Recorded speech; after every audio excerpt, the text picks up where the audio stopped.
নমস্কার বন্ধুরা, আপনারা কেমন আছেন? আশা করি সকলেই ঠান্ডাতে ভালো আছেন। তো আজকে আমি যাচ্ছি রানীগঞ্জ খাটু শ্যাম মন্দির। তো আপনাদের সামনে সমস্তটা তুলে ধরবো। তো চলুন মন্দিরে গিয়ে আপনাদের সাথে দেখা হচ্ছে। বন্ধুরা, আমি শ্যাম মন্দির রানীগঞ্জে চলে এসেছিলাম, কিন্তু রানীগঞ্জের শ্যাম মন্দির বিকেল 4টের সময় খুলবে। সকাল 6টা থেকে 1টা পর্যন্ত খোলা থাকে, কিন্তু আমি 1টার পর যেতে এসেছি, যেহেতু বন্ধ হয়ে গেছে। তো রানীগঞ্জ শ্যাম মন্দির থেকে কিছুটা দূরে দামোদর নদী আছে। তো আমি সেই নদীতে এসেছি নদীটা দেখার জন্য। তো এটা হচ্ছে মেজিয়া, এটা উপরে মেজিয়া সেতু। তো বিকেল 4টার সময় শ্যাম মন্দির খুলবো। তো আমি এখানটা কিছুক্ষণ ঘুরে পরে আবার শ্যাম মন্দির, খাটু শ্যাম মন্দির যাব। তো চলুন কিছুটা আপনাদেরকে নদীটা দেখাই। তো দেখুন, এটা হচ্ছে নদীটা, দামোদর নদী। এখানে প্রচুর বালি আছে, দূরে অনেকটা দূরে জল আছে।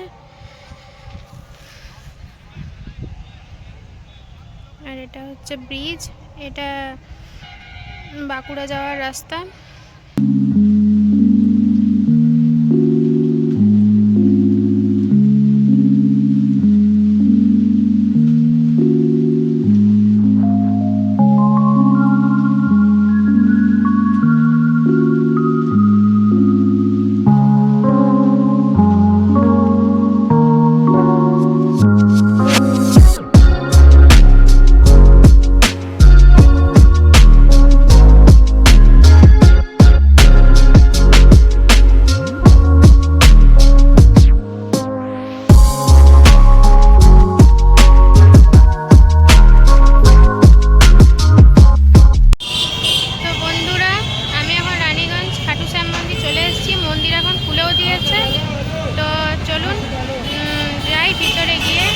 দেখি বাবা শ্যামকে প্রণামও করে আসি। তো চলুন।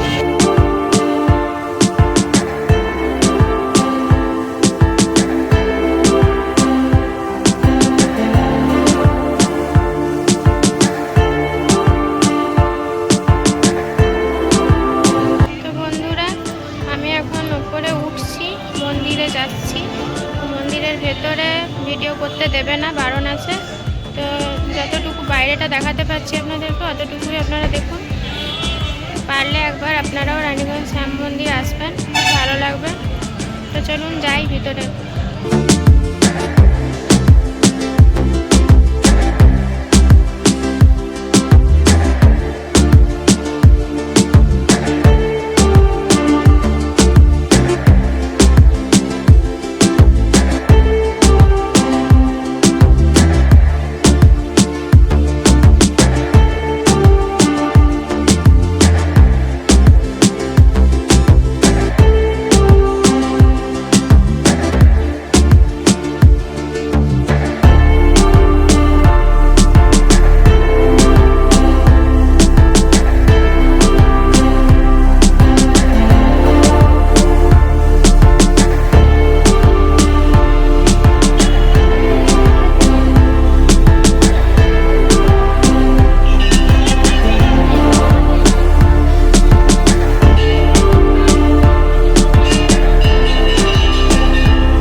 দেখা যাচ্ছে শ্যাম বাবাকে।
খাটু শ্যামের মূর্তি বাইরে থেকে দেখাতে পারলাম, ভেতরে গিয়ে মোবাইল অ্যালাউ নেই, তাই জন্য বাইরে থেকে যতটুকু সম্ভব আমি তুলে ধরলাম।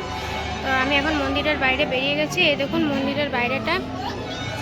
অনেকেরই মনস্কামনা পূর্ণ হয়, আপনাদেরও কিছু যদি মনোবাসনা থাকে তো আপনারাও এখানে খাটু শ্যামকে বলতে পারেন আর আপনাদের মনের বাসনা পূর্ণ হবে।